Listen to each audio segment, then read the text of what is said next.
Well, things will be warming up today a little bit more, and we've got some isolated thunderstorms possible to pop up later in the day. Then we're in for a hot, dry stretch of weather with the next chance of thunder not until the 4th of July.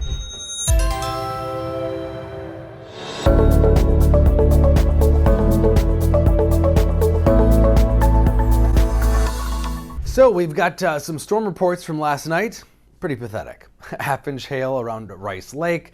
Pigeon Falls, Wisconsin did see some golf ball size hail there, but otherwise that slight risk really didn't pan out. Thunderstorms, but not much in the way of severe weather. The good news is, and one thing that is changing, is the smoke moving slowly out of the area as we see west winds today. Air quality now mostly in the unhealthy for sensitive group range to even moderate and good air quality to our west, which is where the weather is coming from. West winds today, not particularly strong, but enough to slowly push out that smoke in the low levels of the atmosphere. So we should see air quality continue to improve through the day today into tomorrow. In fact, by later in the day, forecast is for most of us to see moderate air quality with even good air quality in northern Minnesota, and anticipated to probably stay that way at least for the next couple of days. Beyond that, forecasting smoke is pretty difficult. It all depends upon what the fires do in addition to weather patterns. We did get the latest drought monitor today too, largely unchanged from a week ago. Still severe drought in central Minnesota and around Duluth, and then moderate drought covers much of central Minnesota up the North Shore, all of the Twin Cities into southeastern Minnesota.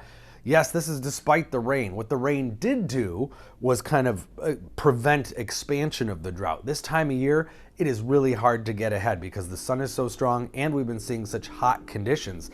So these are 30-day rainfall deficits, still definitely in the red, but different from a week ago. So frequent rains, decent rains can help prevent the drought from expanding, but to get ahead, we would need about 2 inches per week for 5 weeks to get ahead, because we average about an inch per week this time of year.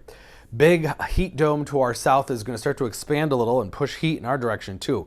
Some isolated storms, as I mentioned, possible southern Minnesota, but also particularly northeastern Minnesota. This is some lingering instability, some lingering muggy air. Those dew points still in the 60s today, but that west wind not only will clean out the air, it's going to drop the dew points too, especially for central and northern Minnesota. We should see dew points by late in the day today into the next couple days in the 50s, so more comfortable compared to what it's been the last few days. Temporarily, at least. I do think those muggier dew points will be marching back in here probably Sunday into early next week, because we're going to see some of that heat make its way north, sort of expand a little bit. It's been bottled up to the south.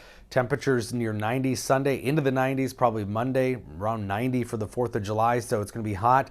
And then a little bit of a blast of some cooler air midweek next week, but we're talking about probably cooling off into the 80s. Versus the 90s.